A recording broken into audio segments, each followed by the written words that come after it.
ফজরে যান নাই, আল্লাহ বলেছে ফেরেশতাদেরকে, থাক, লিখিস না, জোহরে আসবে।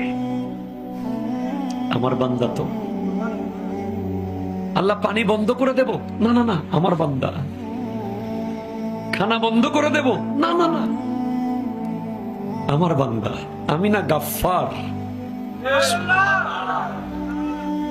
আমি আল্লাহ না ক্ষমাকারী? আল্লাহ দোষগুলো দুনিয়াকে দেখাই দেব? না না না, আমি সাত্তার। রহমতের চাদর দিয়ে ঢেকে রেখেছেন। আপনি জান নাই?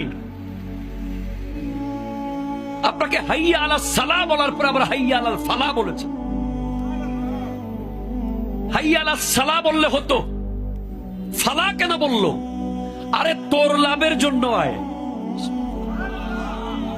আমি আল্লাহকে তুই সিজদা করবি, লাভটা আমার হবে না, তোর হবে।